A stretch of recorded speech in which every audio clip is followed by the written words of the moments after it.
Hello and welcome to Newsbreak. I'm your host, Nick Steffens. Coming up, the Washington and Mount Pleasant track teams battled it out, but first, today's top stories. The Kelowna Public Library has delayed a decision on whether to remove Maya Kababe's memoir, Genderqueer, from its shelves after receiving several more requests for its removal in the lead-up to a recent board meeting. Some complaints have called the book pornographic and obscene, arguing that children could access its 6 pages containing nudity and sexual acts. However, many patrons, particularly those from the LGBTQ community, consider the memoir an essential representation of non-binary, non-heterosexual experiences. Library Director Trevor Sherping said the library had received 7 requests for the book's removal since an initial complaint, with some containing a verbatim text, although their signatures were different. Sherping indicated that the board would consider the request at its next regular meeting after holding a work session to discuss them. While some complainants called the book's removal, others suggested that it should be available only on request. The library's book removal policy, however, opposes the notion that a book can contain harmful ideas. Former students, faculty, staff, community members, and friends gathered at Iowa Wesleyan House Student Activity Center's Social Hall on Friday to celebrate Dr. Dolores Graf Polter Wilson's 60-year career at the school. Despite plans being made before the announcement of the university's closure, Wilson still wanted to celebrate her lifelong career and those who supported her. During the celebration, Wilson spent time sharing memoirs and laughter with the individuals in attendance. IW Professor of Psychology Cindy Wall-Jasper commended Wilson's resilience and ability to approach life as a miraculous adventure.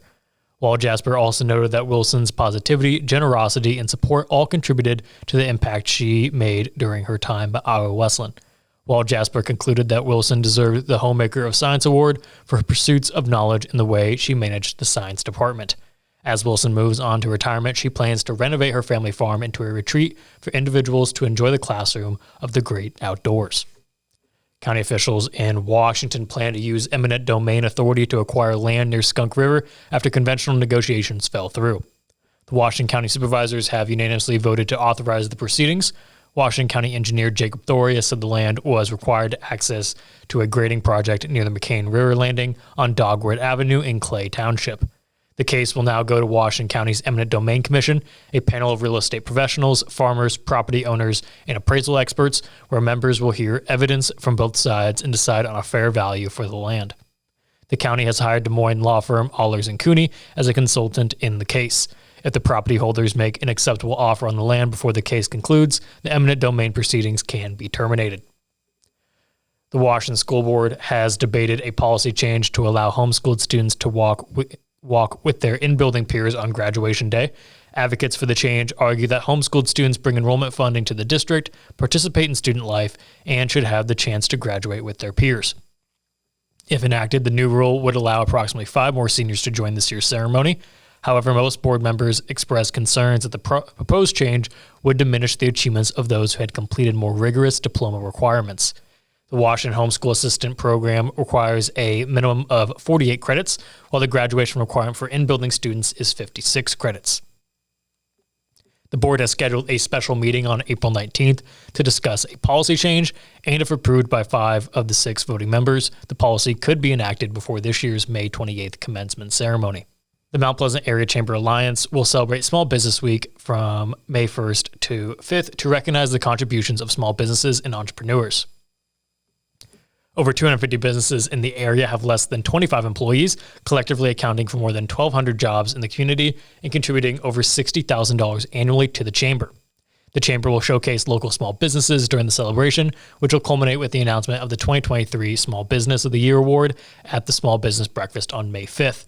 The finalists for the award include Brown Shoe Fit, KLJ AM and FM Radio, Mootry Trucking LLC, Wilson Distributor Service, and Your Dream Home Furniture and Floors.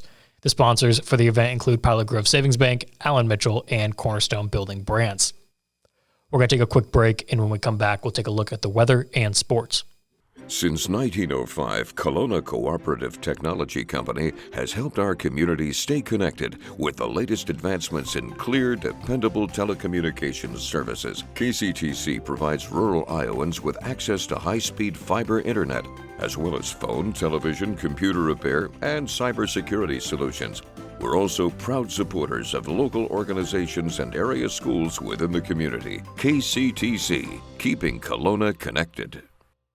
At the Capper Auto Group, we put our customers' needs first and understand that everyone is as different as the vehicle they select. We offer new Ford, Chevrolet, Buick, GMC, Jeep, Chrysler, Dodge, and Ram vehicles in a friendly environment that puts you in the driver's seat. When it comes to service, we maintain factory-trained technicians and competitive pricing. The Capper Auto Group still believes that service after the sale provides the best customer experience. Come see the Capper experience for yourself. Hospice isn't a place, it's a type of care that focuses on living. Servicing a 7-county area, the Hospice of Washington County staff of nurses, social work, hospice aides, spiritual and grief support, volunteers, music and massage therapists are able to provide free end-of-life care where the patient lives. We write wills, give consent for organ donation, but rarely is there a plan for what we would want the final phase of our lives. At Hospice of Washington County, we encourage our patients to be in charge of their healthcare decisions while maintaining quality of life. Tammy takes the time and has the personal interest in each one of us. I don't worry about what's going to happen because I know my policy is taken care of. She pulls what I need and puts it together, which is the program I get from her. Every year she calls around September, so it says, there's changes again, and I'm going to do the best thing for you. It's been perfect. She does a great job.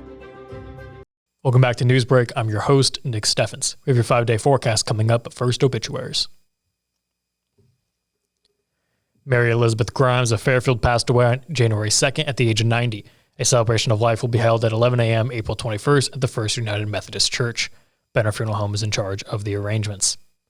Marjoline Ann Marshall of Burlington passed away on April 14th at the age of 95. A funeral mass will be held at 10:30 a.m. April 20th at St. Mary's Catholic Church in West Burlington. Lunning Funeral Chapel is in charge of the arrangements. Stephen V. Burke of Denmark passed away on April 14th at the age of 74. A massive Christian burial will be held at 10:30 a.m. April 18th at St. Mary's and Joseph Catholic Church in Holy Family Parish. Schmidt's Funeral Home is in charge of the arrangements. Donna Marie Adams, formerly of Fairfield, passed away on April 14th at the age of 83. Funeral services will be held at 11 a.m. April 18th at Langcamp Funeral Chapel. Janet Lee Simmons of New London passed away on April 13th at the age of 88. A celebration of life will be held at a later date. Murphy Funeral Home is in charge of the arrangements. David Michael Hennessy of Mount Pleasant passed away on April 5th at the age of 85. A funeral service will be held at 10 a.m. April 21st at the First Baptist Church. Olson Powell Memorial Chapel is in charge of the arrangements. Mona Tompkin Paul of Washington passed away on April 11th at the age of 91. A visitation will be held from 1 to 3 p.m. April 23rd at the Halcyon House. The Jones and Eden Funeral Home is in charge of the arrangements. That was obituaries. It is now time for your 5-day forecast. Today, the weather has been nice with a high of 66 and mostly sunny skies. Tomorrow, it will be warmer with a high of 73, but it will be cloudy. Temperatures will fall back down to 66 degrees on Thursday, and there's a 75% chance of thunderstorms. On Friday, temperatures will continue to fall down to 58, and it'll be mostly cloudy. Finally, on Saturday, it will be the coldest day of the week at 47 degrees, and it will be mostly cloudy. We're going to take another quick break, and when we come back, we'll take a look at sports. Federation Bank is a locally owned bank providing award-winning customer service. We believe that we are more than just a federation of banks, but a federation of communities, serving Brighton, Richland, Wellman, and Washington, Iowa. Federation Bank's highly skilled staff is here to make sure you are able to accomplish your personal and professional goals, whatever they may be. Federation Bank, your family bank. Family owned and operated by Andy and Sarah Ross. Ross Auto has been your vehicle repair and maintenance headquarters since 1935. We specialize in all makes of cars and light-duty trucks. With our variety of available services, let us help you keep rolling and your vehicle operating efficiently. Services include general auto repair, alignments, brakes, fuel injection, and more. Schedule your appointment today at 319-653-5656. That's 319-653-5656.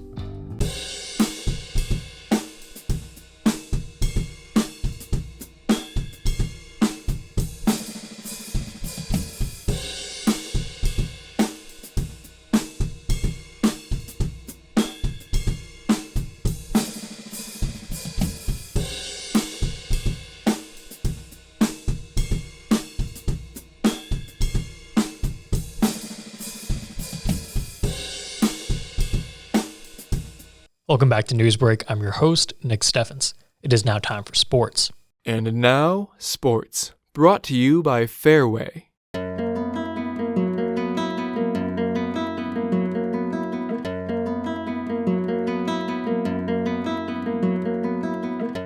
The 2023 Denny White Relay saw a plethora of Union area athletes prevail in a packed co-ed meet at Maple Leaf Athletic Complex on Thursday, but in the end, just one team took home a team title.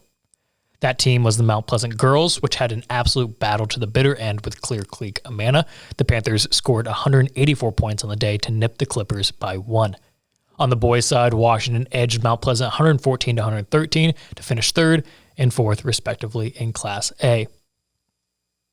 The Mount Pleasant girls had a huge night in the sprints, winning all three of them. Andy Scott swept the 100-meter dash and 200-meter dash. Elsie Lang finished first in the 400-meter dash. Mount Pleasant had two winners in the field.